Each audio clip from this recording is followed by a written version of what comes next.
Walton is located in the north end of Liverpool, and it's been around long before the Normans showed up. The name likely comes from Old English words meaning forest town, which makes sense when you think about how the place used to be covered in trees. By the time Lucy Hargreaves was born, Walton had turned into a solid working-class area filled with old Victorian terraces and families who'd been there for generations. It was the sort of neighbourhood where everyone knew each other.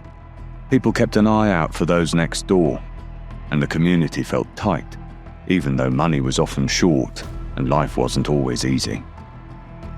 Walton sits beside places like Clubmoor, Anfield, Kirkdale, and Norris Green, and for more than a century, Goodison Park had been the landmark that shaped the character of the whole area. The district had produced all sorts of well-known people over the years, from BBC executives to Liverpool managers, and from musicians to actors, and the community carried a quiet sense of pride about that history, even while living with the constant pressure of poverty that many northern neighbourhoods faced. It was into this community that violence arrived on that night in August 2005, cutting through the calm and leaving scars that people still speak about today. In the early hours of Wednesday, the 3rd of August 2005, the silence on Lambourne Road was broken by something that no one on the street could ever have expected. The narrow road sat completely still in the warm summer darkness, with rows of terraced and semi-detached houses holding families who were fast asleep and unaware that one of the most shocking acts of violence the area had ever seen was about to unfold. The time had just slipped past 2 in the morning, that quiet point where even the restless finally drift off and the night feels heavy and calm. And it was in that moment that the horror began. Hi, my name is Thomas Sullivan. If you enjoy true crime documentaries, please think about subscribing to the channel. And if you are a returning viewer, thank you for sticking with us. I appreciate it more than you know. Now let's get back to the unsolved murder of Lucy Hargreaves. Inside number 14, 22-year-old Lucy Hargreaves had drifted off to sleep on the sofa in the living room, wrapped in a duvet to keep out the slight chill that sometimes settles over August nights in the north of England. Upstairs, her partner, Gary Campbell, slept in the bedroom with their 2-year-old daughter beside him, and neither of them had any idea that these would be the last calm moments their family would ever experience. The couple's 2 older children were away on holiday with their grandparents, and that small detail would later feel incredibly important because it meant they were far from the danger that was about to unfold. With fewer little ones in the house, Lucy had been enjoying a rare bit of quiet and might have been using the chance to rest properly, the sort of rest young mothers rarely get. Lucy Hargreaves was the kind of woman her family relied on without ever needing to say it out loud. She was only 22 and already caring for 3 children, and she handled everything with a level of strength that made people forget how young she really was. She had been studying at the Rose Hill College site, taking computer courses and talking about building a future for herself in that field. And in her coursework, she had written about enjoying the classes and wanting a job with computers one day. She explained that the creche next door made it possible for her to keep learning while still looking after her 2 eldest children, and it was clear she was trying to create a better life, one careful step at a time, in a place where chances did not always come easily. Her family later described themselves as ordinary local people with roots running through Walton, Norris Green, Croxteth and Dovecot, and they spoke with real pride about the women who came before Lucy. Her nanny Joyce had raised 8 children and lived through heartbreaking loss, including the deaths of 3 granddaughters during her lifetime, Lucy among them. Her nanny Betty had been widowed at 35 with 6 children to care for, and she still managed to secure the British Empire Medal for her work as an auxiliary nurse at the Royal Liverpool Hospital. She had been active in her church, Queen of Martyrs in Croxteth, and served as a Eucharist minister. These were strong women who faced every difficulty head-on, and Lucy carried that same resilience in her own way. What Lucy Hargreaves never knew, as she settled into sleep that August night, was that trouble linked to something that had happened more than 10 years before was making its way into her life, and it was heading straight for her front door. The whole situation had roots in a different summer, tied to a moment of teenage stupidity that had torn a family apart and would eventually lead to an act of revenge so extreme that it would cost Lucy her life. To make sense of what happened to Lucy, you have to go back to Sunday the 15th of August 1993 in Walton on the edge of Liverpool. 3 teenagers came across a stolen car that had been dumped because it had run out of petrol, and instead of walking away, they brought back some fuel and started using the car as a toy. They sped through the streets, revving the engine, making a racket, and drawing attention from anyone nearby. In the driver's seat was 14-year-old Andrew Ellis, a kid who had never driven before. Watching on was Gary Campbell, the man who would later become Lucy's partner and the father of her children. At one point, Ellis put the car into reverse and shot backwards far too fast, and in that split second he lost control and hit a group of people who were standing on the pavement. Among them was 4-year-old Kevin Downs, who died instantly. His 6-year-old brother Tony stood close by and saw everything, and that single moment stayed with him for the rest of his life. A group of teenage boys messing about ended with a young child being killed, a family being shattered, and a bitterness that would sit and grow for years. Gary Campbell always said he was not in the car when the fatal crash happened. He admitted taking a short drive earlier, but claimed he had stepped out and was standing on the corner when Ellis reversed into the pedestrians.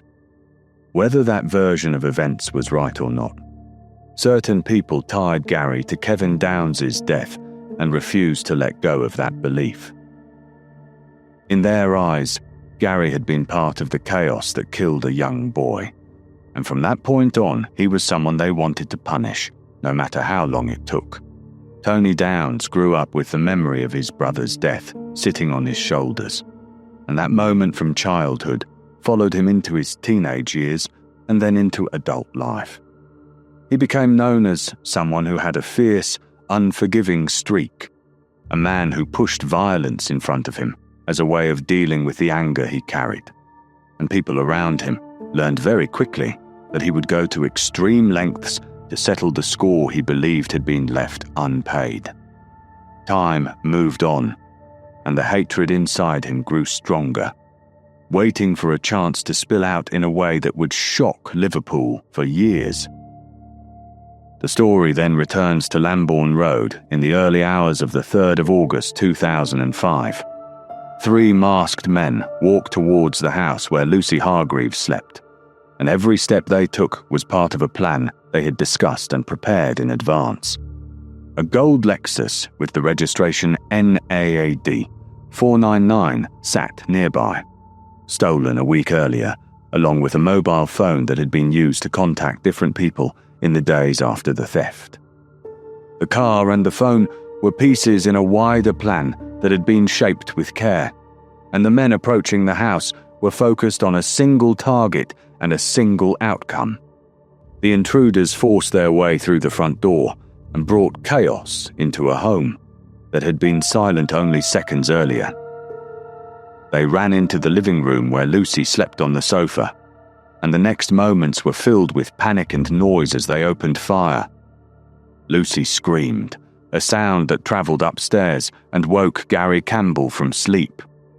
She was hit 3 times at close range with a 12-gauge pump-action shotgun, and the blasts tore through her body as she lay under the duvet that had kept her warm earlier in the night.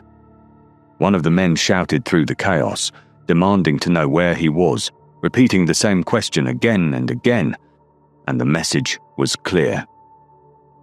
They had not come for Lucy. The target was Gary Campbell, and the intruders had found the wrong person. What followed next moved beyond anything that could be explained with logic or human reasoning. The killers had taken the life of an innocent young mother who had no link to the events of 1993, and they still chose to continue with their plan. They poured petrol across the downstairs rooms, covering the furniture, the carpets, and the sofa where Lucy's body remained. They set the fuel alight and filled the house with fire and smoke, showing no concern for the 2-year-old child sleeping upstairs. Flames spread across the ground floor as the men left the house, climbed into the waiting Lexus, and disappeared into the night. Upstairs, Gary Campbell woke into a nightmare that no one could ever prepare for. He heard the screams, the gunshots, and then the sound of fire taking hold, along with thick smoke rising through the house. He grabbed his 2-year-old daughter and reached the top of the stairs, only to find the way down blocked by burning heat that made it impossible to pass. With no other way out, he broke an upstairs window and jumped, holding the child tightly as they fell to the ground outside. Both were covered in soot and shaken to the core, and they were still alive, which was something many people later described as extraordinary. Campbell then made a decision that revealed either desperate courage or a mind refusing to accept the situation in front of him. He went back into the burning house and carried Lucy's body outside, stepping through the smoke and flames with her in his arms. Emergency crews arrived to find the house engulfed, and firefighters worked to control a blaze that had already taken full hold of the building. Neighbours came out of their homes and stood in the street, watching in silence as they tried to understand what had happened. Lucy Hargreaves was declared dead at the scene, and the gunshot wounds had ended her life before the fire had even started. She was 22 years old. She left behind 3 children, and one of them had only survived through a moment of desperate action. She left behind a family that would spend the next 20 years searching for justice that always felt just out of reach. Merseyside police launched one of the biggest investigations they had ever handled, and officers moved through Walton in large numbers as they knocked on doors, spoke to residents, gathered witness accounts, and tried to rebuild the events of that awful night. The burnt remains of the house on Lambourne Road turned into a long-term crime scene where forensic teams worked for weeks, searching every inch for anything that might point them towards the men responsible. Detectives reached a clear view early on, and they concluded that this had not been a burglary that spiraled out of control or an attack on the wrong address. The intruders had gone there with a single aim, and the intended target had been Gary Campbell. The investigation faced serious forensic obstacles, and the fire that the intruders had set destroyed a large amount of evidence that might have survived under different circumstances. Items that could have carried DNA, fingerprints or fibers had been exposed to intense heat, and many traces that could have linked offenders to the scene were reduced to nothing before specialists arrived. The evidence that remained needed careful handling, and every surviving fragment had to be collected, labelled and examined with the forensic tools available in 2005. Modern methods offer far more than the techniques used at that time, and this fact created hope years later during the 2023 Cold Case Review. Ballistic testing confirmed that Lucy had been shot 3 times at close range with a 12-gauge pump-action shotgun. The weapon never turned up, and investigators believed the killers disposed of it quickly, along with anything else that could tie them to the attack. The way the murder unfolded, with the use of a powerful shotgun and a deliberate burning of the house, pointed to offenders who were familiar with serious violence and understood how to destroy evidence, and detectives viewed the incident as a planned execution rather than an emotional outburst or a robbery that descended into chaos. The link to the 1993 death of Kevin Downs came into focus early in the inquiry. The small boy who had watched his brother die was now a 20-year-old man known for violent behaviour, and he mixed with established criminals across Merseyside. His name came up again and again as officers traced leads and spoke to people connected to the case. Another figure who drew attention was 21-year-old Kirk Bradley from Walton, a man with his own reputation in the criminal world. There was a third individual whose name would go on to dominate the case for nearly 20 years, and this man eventually became central to one of the most significant fugitive hunts in modern British policing.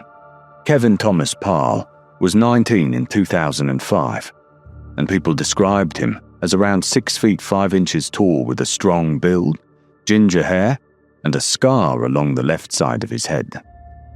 Friends and associates called him Hemp, and his name had already been present on police records due to a separate murder inquiry involving the shooting of 16-year-old Liam Kelly in the Dingle in June 2004. Parle had been arrested and questioned in relation to Kelly's death, and then released on bail while investigators continued their work, and soon after that release, he failed to return and vanished. Kevin Parle is wanted for 2 murders on Merseyside. He's 6 feet 6 inches tall with red hair, blue eyes and a face scar, but he's managed to stay free for 9 years. His disappearance placed him among the most wanted fugitives in the country. The murder of Liam Kelly provides crucial context for understanding the world that Kevin Parle inhabited and the forces that would eventually lead to Lucy Hargreaves' death. In the early hours of Saturday, the 19th of June 2004, 16-year-old Liam Kelly was getting out of a car on Grafton Street in Dingle when he was approached by 2 armed men. One of them carried a shotgun. Liam was blasted in the chest and arm, the shots fired at close range. Mortally wounded, the teenager managed to drag himself to a nearby house, but his injuries proved fatal and he died shortly after paramedics arrived. The murder of Liam Kelly was connected to a dispute over money, a debt of just £200. Anthony Campbell, no relation to Gary Campbell, believed that Liam owed him this relatively modest sum. On the night of his death, Liam had been making phone calls, and one of those calls was answered by Kevin Parle, who then passed the phone to Anthony Campbell. An argument ensued about the debt. Later that night, frustrated by Campbell's refusal to pay, Liam drove to Campbell's aunt's house and threw a bicycle through the front window. This act of petty vandalism would cost him his life. In June 2006, Anthony Campbell pleaded guilty to murder and received a life sentence. Peter Sinclair also pleaded guilty to assisting an offender, admitting that he had helped Kevin Parle dispose of mobile phones and burn clothing containing incriminating evidence in the aftermath of the killing. Sinclair also acknowledged driving Parle to collect a vehicle after the murder. Another defendant, Hannah Morgan, pleaded guilty to attempting to pervert the course of justice by making a false statement to benefit Parle. But Parle himself was not in court. He had been on the run since shortly after his release on bail, and despite intensive efforts to locate him, he had vanished without a trace. In November 2007, Tony Downs and Kirk Bradley stood trial at Liverpool Crown Court, charged with the murder of Lucy Hargreaves. Adam McNally was also in the dock, facing charges related to stealing the getaway vehicle. The prosecution described the killing as an execution, emphasizing the cold-blooded nature of the attack. The cruelty of the crime was almost incomprehensible. Gary Campbell gave evidence from behind a curtain to protect his identity and safety. He testified that he believed the attack was an act of revenge for his alleged involvement in the fatal car crash that killed Kevin Downs in 1993. He told the court that nobody had wanted to kill Lucy, that they had wanted to kill him. Campbell maintained, as he always had, that he had not been inside the stolen car at the moment of impact, that he had been standing on the corner of the street when the collision occurred. But whether he bore direct responsibility or not, the killers had held him accountable, and Lucy had paid the ultimate price for sins that were not her own. The prosecution presented what they described as compelling telephone evidence linking Downes and Bradley to the crime. Mobile phone records, the prosecution argued, placed the defendants in communication with each other and with others at crucial times before and after the murder. Police had openly stated during the trial that they were seeking another man in connection with Lucy's murder. That man was Kevin Parle, who was now wanted in connection with two of Liverpool's most shocking murders of recent times. Despite this public declaration, Parle remained at large, his whereabouts unknown. Then came a moment that would define the case for years to come. The trial collapsed. Judge Henry Globe ruled that there was insufficient evidence to proceed against Downes and Bradley, and both men were acquitted of murder. The judge's decision came despite what Tony Downes' own defence barrister, Nigel Power QC, publicly admitted was compelling telephone evidence. The legal threshold for conviction had not been met, and two men whom police believed to be involved in a brutal murder walked free from court. For Lucy's family, it was a devastating blow. For the investigators who had worked tirelessly to build the case, it was a crushing defeat. For justice, it was a failure that would echo through the decades. Tony Downes and Kirk Bradley did not use their acquittal as an opportunity to reflect on their lives and choose a different path. Instead, they embarked on a reign of terror throughout the city of Liverpool that would eventually land them behind bars for a series of crimes involving guns, grenades, and indiscriminate violence. Working together as close associates, they specialised in contract violence, organising hand grenades to be thrown at family homes and kidnapping rivals who were then shot. On one notorious occasion, a grenade was accidentally left outside the Birkdale home of Liverpool Football Club manager Kenny Dalglish, though it was apparently not intended for him. The pair's violent career continued until 2011, when they were arrested and charged with conspiracy to possess firearms with intent to endanger life and conspiracy to commit criminal damage with intent to endanger life. As they were being transported to Liverpool Crown Court for what was expected to be a lengthy trial, their criminal associates mounted a bold rescue operation. On the 18th of July 2011, a gang of masked men armed with a sledgehammer and a gun ambushed the G4S security van in Manchester during rush hour traffic. One of the guards was beaten, while a gang member shouted at the driver, demanding he hand over the keys or have his head blown off. Downes and Bradley escaped and fled to Holland, where they were eventually arrested and extradited back to the United Kingdom. They were convicted and sentenced to life imprisonment with minimum terms of 22 years each. An appeal court judge rejected their attempts to reduce their sentences, stating that their campaign of terror was so serious that only life sentences were justified. These ruthless criminals, who had once described themselves as blood brothers, eventually fell out while serving their sentences. In November 2012, it was reported that Bradley had been stabbed by Downes using a weapon fashioned from razor blades and plastic. The violence that had defined their partnership had turned inward. While Downes and Bradley eventually faced justice for their other crimes, Kevin Parle remained at large. His name appeared on wanted lists maintained by the National Crime Agency, Merseyside Police, and Crime Stoppers. 2 European arrest warrants were issued for his apprehension. Reported sightings placed him variously in Spain, Australia, and Dubai. But none of these leads resulted in his capture. The 6'5" fugitive with his distinctive ginger hair and stocky build seemed to have simply vanished into the global underworld, protected by criminal networks that valued his continued freedom. In 2019, a former Metropolitan Police detective named Peter Bleksley took on the task of hunting Kevin Parle as his personal mission. Parle must be found. Kevin Parle will be found.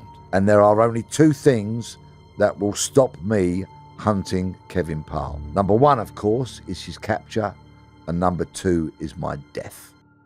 Bleksley, who had gained fame as a star of Channel 4's television programme Hunted, launched a BBC podcast called Manhunt, Finding Kevin Parle. Armed with nothing more than a notepad, a pen and a mobile phone, he travelled across Europe and beyond, following leads and interviewing witnesses, determined to bring Parle's time on the run to an end.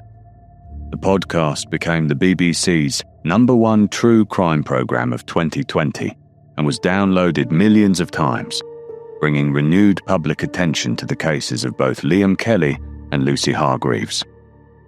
Bleksley's investigation led him to the Costa Blanca in Spain, where intelligence suggested Parle had been hiding among the British expatriate community. Witnesses reported seeing the fugitive at the Misol holiday park in Torrevieja as early as 2006, apparently flashing his cash and living openly despite being one of Britain's most wanted men. Further leads suggested Parle had connections to organised crime groups operating in southern Spain and beyond, possibly working as a money collector for Manchester gangsters in and around Puerto Banús. One credible source claimed that Parle had collected a £50,000 debt in Marbella in late March, accompanied by his Irish girlfriend. The sheer audacity of Parle's apparent lifestyle while on the run struck many observers as almost unbelievable. Here was a man wanted for 2 brutal murders, a man whose photograph had been circulated across Europe and beyond, apparently living in plain sight among communities of British expatriates who must have recognised him, or at least heard rumours about his identity. Bleksley spoke to witnesses who described near encounters with the fugitive, including a reported altercation at a bar in Albier, where Parle allegedly almost got involved in a fight after bar staff tried to eject a group of Liverpudlians who were allegedly using cocaine. The boldness of his behaviour suggested either supreme confidence or complete indifference to the possibility of capture. Bleksley developed a theory about how Parle had managed to evade capture for so long. The fugitive, he believed, was funded, protected, and looked after by individuals involved in global, serious and organised crime. Parle's value to these criminal networks lay partly in his potential as a witness. If he were ever to flip and become a witness for the prosecution, Bleksley reasoned, he could be highly damaging for a lot of very tasty criminals. His continued freedom was therefore in the interests of those who had aided him over the years. Some speculated that Parle might have undergone plastic surgery to alter his distinctive appearance, though this remained unconfirmed. The investigation into Lucy's murder generated a substantial body of evidence, yet converting that evidence into convictions proved impossibly difficult. A total of 21 people were arrested in connection with the case over the years, making it one of the most intensive investigations in Merseyside police history.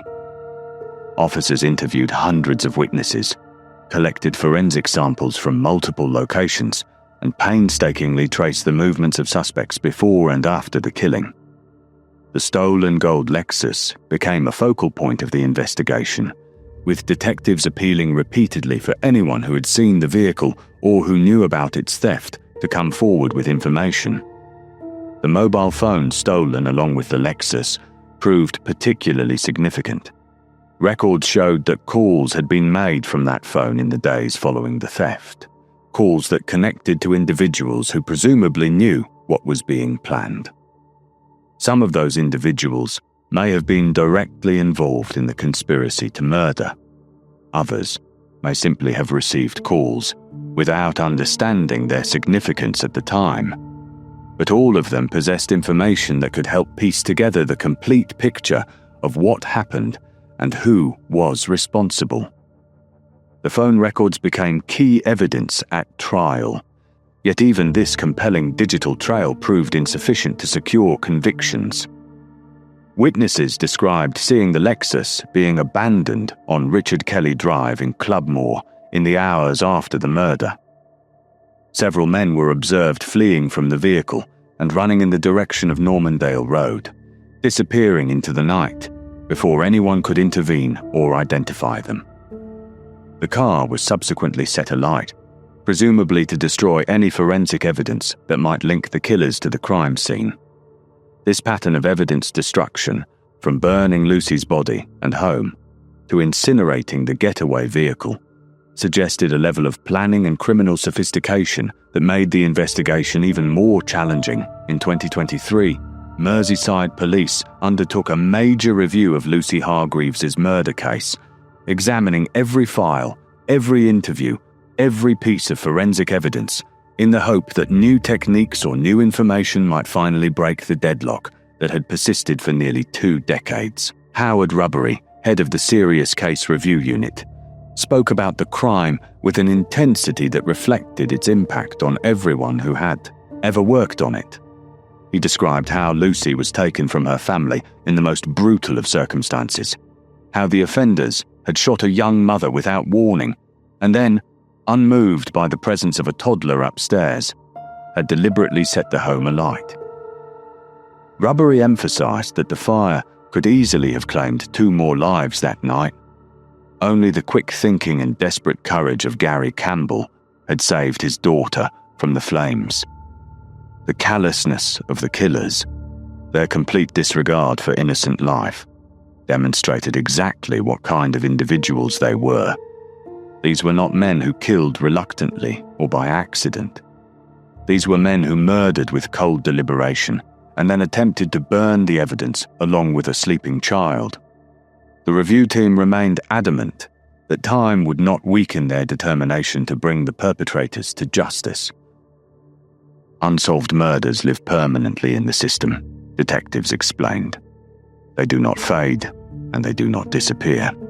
Officers still receive fragments of information, rumours, anonymous tips, and occasional whispers from inside criminal circles. In the world of cold cases, even a whisper can shift a stagnant investigation. The police continued to appeal for anyone who knew what happened to the gold Lexus that was linked to the murder. The car, dumped shortly after the attack on Richard Kelly Drive in Clubmoor, was abandoned by several men who then ran towards Lambourne Road. Someone saw that moment. Someone saw those men. And police believed that person had never come forward with everything they knew. The murder of Lucy Hargreaves occurred against a backdrop of escalating gun violence that had plagued Merseyside for years. Official Home Office statistics revealed that more than 3,000 offences involving firearms had occurred in the Merseyside region during the 4 years between 1997 and 2001. Liverpool had been identified as the main centre for organised crime in the north of England. The high levels of violence had come to a head in 1996, when, following the shooting of gangster David Ungi, 6 shootings occurred in 7 days, prompting Merseyside police to become one of the first forces in the country to openly carry weapons in the fight against gun crime. The territorial wars between rival gangs had intensified in the North Liverpool estates throughout the early 2000s. The Croxteth crew and the Strand gang from neighbouring Norris Green engaged in a protracted conflict rooted in drug market disputes and personal vendettas. This violence would culminate tragically in August 2007 when 11-year-old Rhys Jones was shot dead in the crossfire between rival gang members as he walked home from football practice. The murder of an innocent child galvanised the community and led to significant police action. But the underlying causes of gang violence proved more difficult to address. Lucy Hargreaves' family have watched as other families have been similarly devastated by gun crime in the years since her death. In August 2022, within the space of just 8 days, 3 people were shot dead in Liverpool, including 9-year-old Olivia Pratt-Corbell, and 28-year-old Ashley Dale, both innocent victims caught up in feuds that had nothing to do with them. The mothers of these victims became powerful advocates for community action against gun violence, inspiring others to speak out and come forward with information. Lucy's family expressed their admiration for these women, praising their determination and courage in leading what they described as a real and powerful community challenge to men of violence. For the 20th anniversary of Lucy's murder in August 2025, her family released a photograph that had never before been shared with the public. The image showed Lucy during her college years, smiling softly at the camera, with long dark hair falling around her shoulders. Balloons and decorations blurred in the background. It was a snapshot of a young woman full of promise, captured in a moment of happiness that her killers would soon extinguish forever. The family's message accompanying the photograph was raw and direct. After 2 decades, they said, silence was no longer forgivable. The family emphasized that people had talked in the hours and days after Lucy's murder. People had talked in the weeks and months that followed. People had continued talking for years, sharing whispered conversations about what they knew or suspected. Some of those conversations contained details that mattered, details that could make the difference between justice and continued impunity. The stolen phone that had been taken along with the getaway vehicle had been used to make calls to people who knew what was being planned or what had been done. Those people were urged to finally come forward with what they knew. The family thanked Lucy's neighbours on Lambourne Road and the people of Walton and Norris Green for their support in the immediate aftermath of the murder. Witness statements from those neighbours had been crucial in enabling police to trace the vehicles used in the crime. But somewhere out there, the family believed, were individuals who held the final pieces of information needed to secure justice for Lucy, truth for her children, and closure for everyone who had loved her. 20 years, they said, was long enough. Now was the time to come forward. The case has been featured in multiple media productions over the years, most notably in Peter Bleksley's award-winning BBC podcast, which brought renewed attention to both the Lucy Hargreaves and Liam Kelly murders. The podcast has been downloaded over 5 million times, introducing a global audience to the story of these Liverpool killings and the fugitive who remains at large. Each wave of media attention has brought fresh tips and leads, though none has yet resulted in Kevin Parle's capture. The power of public attention should not be underestimated, however. Was public pressure that led to the 2023 Cold Case Review, and it may yet be public awareness that finally produces the breakthrough investigators have sought for 2 decades. The families of murder victims often speak of a particular kind of torment that comes from not knowing the full truth of what happened to their loved ones. Even when the basic facts are clear, as they are in Lucy's case, the absence of convictions leaves questions hanging in the air. Who exactly was present that night? Who pulled the trigger?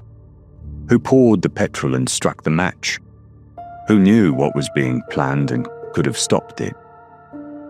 These questions haunt the families of the murdered long after the initial shock of loss has subsided.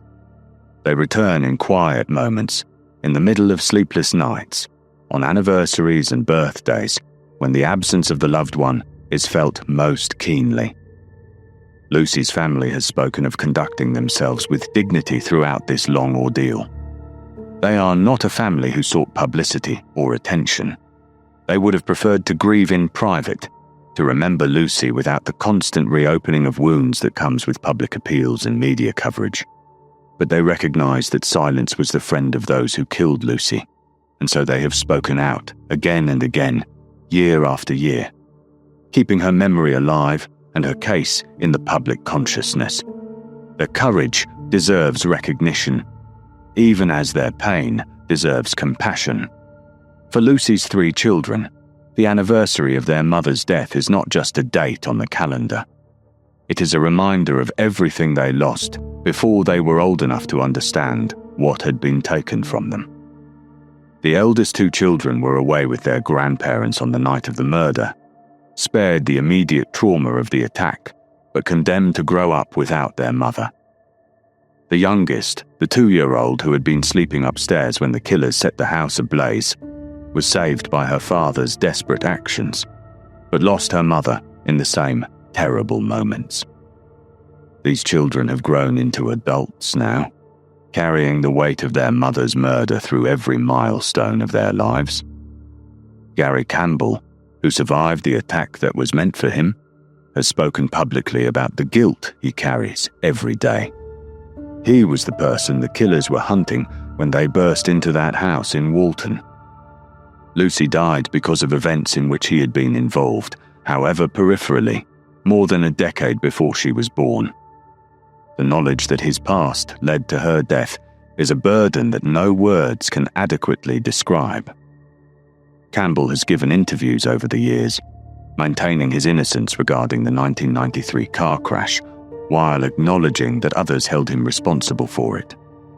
He described dragging Lucy's body from the burning building, reliving those moments in painful detail for anyone who might listen and understand. Crime Stoppers has offered an enhanced reward of up to £10,000 for information leading to the arrest of Kevin Parle. The independent charity, which allows people to report crime completely anonymously, has urged the public to come forward with any information that could help locate the Liverpool-born suspect.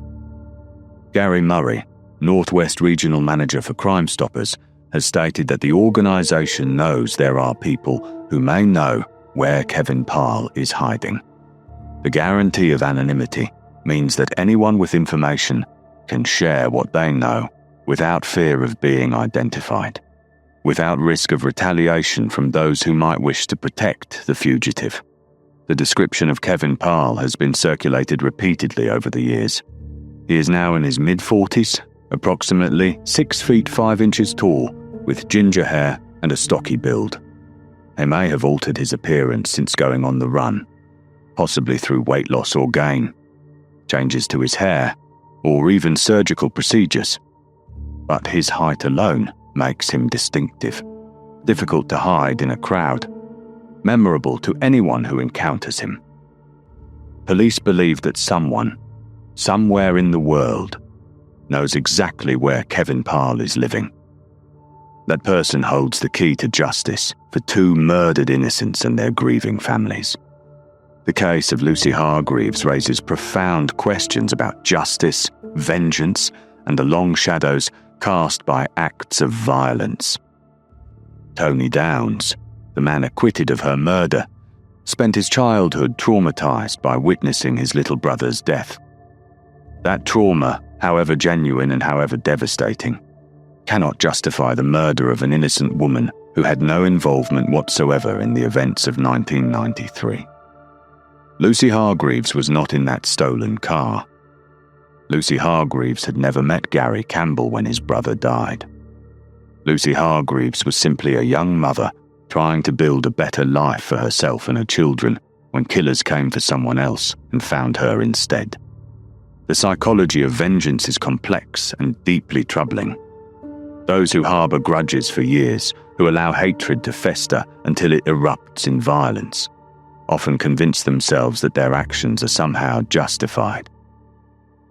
The death of Kevin Downs in 1993 was a tragedy, a young life cut short by teenage recklessness and a moment of catastrophic bad judgment. His family's grief was real and legitimate, but the response to that grief, if the prosecution's theory was correct, was to commit an act of violence even more horrific than the original wrong. Rather than seeking justice through legal means, rather than allowing the passage of time to soften the edges of their pain, those responsible allegedly chose murder and arson, targeting the wrong person and leaving 3 children motherless.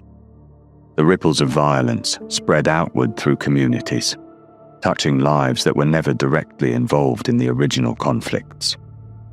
Lucy's parents, who had raised their daughter with love and hope, found themselves burying a child. Lucy's sister lost a sibling, who should have been there through all the years ahead. Lucy's children, who had done nothing except be born to the wrong father in the eyes of vengeful men, lost the mother who should have guided them through childhood and into adulthood. And the community of Walton lost one of its own, murdered in a crime so brutal that it still shocks those who learn of it 2 decades later. The legal system determined that there was insufficient evidence to convict Downes and Bradley of Lucy's murder, despite what even their own defence counsel acknowledged was compelling telephone evidence. The threshold for criminal conviction is deliberately high, requiring proof beyond reasonable doubt, and this standard exists to protect the innocent from wrongful imprisonment. But the families of murder victims often experience this standard as an additional cruelty, watching suspected killers walk free while they continue to grieve for loved ones who will never return. For Lucy's family, the acquittals were not an ending, but merely another chapter in their ongoing search for justice. One of the most frustrating aspects of investigating serious crime in communities affected by gang violence is the culture of silence that often prevails. Police investigating the murder of Rhys Jones in 2007 were faced with what they described as a wall of silence from Liverpool residents who feared becoming targets if they dared to speak up. Suspects repeated no comment endlessly during questioning, while those with information resisted opening their mouths for fear of being labelled a snitch and alienated from their community. This apparent no-grassing culture has hampered countless investigations and allowed violent criminals to evade justice for crimes that entire neighbourhoods witnessed. Lucy's family has appealed directly to this phenomenon, urging people to recognise that silence protects the guilty at the expense of the innocent. The individuals who received calls on that stolen phone in the days before and after the murder may have convinced themselves that staying quiet was the safest option. But their silence has allowed Lucy's killers to remain free for 2 decades. Their silence has denied 3 children the justice their mother deserved. Their silence has permitted dangerous individuals to continue living their lives, while Lucy's family marks each anniversary with the same unanswered questions that have haunted them since that August night in 2005. The mothers of Olivia Pratt-Corbell and Ashley Dale have led by example in challenging this culture of silence. Cheryl Corbell, who was herself injured when the gunman burst into her home and shot her 9-year-old daughter, has spoken repeatedly about the need for communities to speak out against gun crime. If you know something, she has urged, please come forward. Your courage could save a life and spare another family the pain we live with every day. These are not empty words from someone who has not experienced loss. These are the words of a mother who held her dying child in her arms and who has dedicated herself to ensuring that no other family suffers as hers has suffered. 20 years have passed since Lucy Hargreaves was murdered in her home on Lambourne Road. 20 years of grief for her family. 20 years of unanswered questions. 20 years of waiting for justice that remains frustratingly out of reach. Her children have grown up without her, passing through all the milestones of childhood and adolescence, without their mother there to guide them, to celebrate with them, to comfort them in moments of difficulty. Her parents have aged 2 decades, carrying the weight of their daughter's violent death through every remaining day of their lives. Her sister has lived without the sibling she once teased and supported and loved. Kevin Parle remains at large, one of Britain's most wanted fugitives, protected by criminal networks that value his silence over the claims of justice. Tony Downes and Kirk Bradley serve life sentences for their subsequent crimes, but neither has ever been held legally accountable for Lucy's death. The gold Lexus that carried the killers away that night was found burnt out on Richard Kelly Drive, its secrets consumed by flames, just as Lucy's home was consumed by flames set by men who valued human life so cheaply that they would murder a young mother and then try to burn her 2-year-old daughter alive.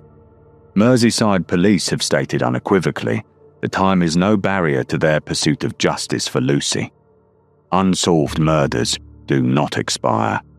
Evidence that seemed inconclusive decades ago can be re-examined with modern forensic techniques. Witnesses who feared speaking out when the crime was fresh may find their courage in later years as circumstances change and loyalties shift.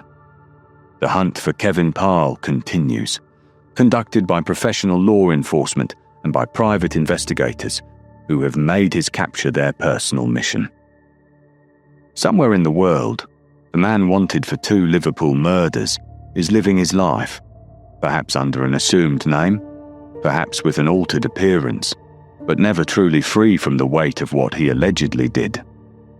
Lucy Hargreaves was a strong woman, her family has said, who could have achieved so much had she only been given the opportunity. She was studying computers, preparing for a future career that would provide for her children and give them opportunities she might not have had herself. She came from a lineage of strong women, grandmothers who had faced adversity with courage and determination. She was building something meaningful when 3 masked men destroyed everything in a few minutes of horrific violence. She deserved better. Her children deserved better. Her family deserved better. And the community of Walton, which has lived with the shadow of this crime for 2 decades, deserves the closure that only justice can bring. Someone knows the truth of what happened that night. Someone saw something. Someone heard something. Someone received a phone call or overheard a conversation or noticed something unusual in the behavior of someone they knew. For 20 years, that knowledge has remained private, perhaps pushed to the back of the mind, perhaps rationalized away, perhaps suppressed out of fear. But the family of Lucy Hargreaves is asking that person, whoever they are, to finally come forward. 20 years is long enough for silence. 20 years is long enough for the killers to have escaped accountability. 20 years is long enough for Lucy's children to have been denied the truth about what happened to their mother. Now is the time. Those 3 words, simple and direct, carry the weight of 2 decades of grief, frustration, and unfulfilled hope. Now is the time for someone to find the courage they have lacked. Now is the time for the wall of silence to finally crumble. Now is the time for Lucy Hargreaves to receive the justice she was denied on that August night in 2005, when violence came to Lambourne Road and stole a young mother from everyone who loved her. The families of those killed by gun crime in Liverpool have shown what courage looks like. They have stood before cameras and spoken their truth despite their pain. They have challenged the culture of silence that protects killers. They have demanded that their communities choose justice over fear. Lucy Hargreaves cannot speak for herself. She was silenced forever by the blast of a shotgun in her own living room. But her family speaks for her, year after year, anniversary after anniversary, refusing to let her memory fade, refusing to accept that her killers will never face justice. The police speak for her, maintaining the investigation, following every lead, appealing for information whenever the opportunity arises. And perhaps, somewhere out there, someone who has remained silent for 20 years is finally ready to speak. Perhaps this account of Lucy's story, of her life and her death, and the long search for justice that has followed, will reach that person and give them the final push they need to pick up the phone or send a message that could change everything. Anyone with information about the murder of Lucy Hargreaves or the whereabouts of Kevin Parle can contact Merseyside police or Crime Stoppers anonymously. The guarantee of anonymity means that no one needs to fear being identified. The £10,000 reward offered by Crime Stoppers means that doing the right thing could also bring material benefit. But ultimately, the most important reward is one that cannot be measured in money. It is the knowledge that justice has finally been served, that a family's long nightmare has finally ended, that a young mother who died too soon has finally been honoured by the community that failed to protect her, but might yet avenge her. The story of Lucy Hargreaves is, in many ways, a story about the consequences of violence and the terrible price paid by innocent people caught in its wake. A moment of teenage recklessness in 1993 set in motion a chain of events that would claim a young mother's life 12 years later. The decision to seek revenge rather than justice led men to commit acts of brutality that far exceeded any wrong they believed had been done to them. And the culture of silence that has protected the guilty has extended the suffering of Lucy's family for 2 decades, denying them the closure that only truth and accountability can bring. But it is also a story about resilience and determination. Lucy's family has never stopped fighting for justice. They have spoken to media, issued appeals, worked with police, and maintained hope even when hope seemed futile. The mothers of other gun crime victims in Liverpool have shown similar courage, refusing to be silenced, demanding that their communities choose justice over fear. These are ordinary people who have responded to extraordinary tragedy with dignity and determination. Their example should inspire anyone who possesses information about Lucy's murder to finally come forward and do the right thing. Lucy Hargreaves was 22 years old. She was a mother of 3. She was a student with dreams of a career in technology. She was the granddaughter of women who had faced hardship with courage and grace. She was loved by her family and missed every single day since her death. She did nothing to deserve what happened to her. She was simply in the wrong place at the wrong time, asleep in her own home when men came hunting for someone else. She deserves to be remembered. She deserves justice. And after 20 years of silence, the time for that justice has finally come.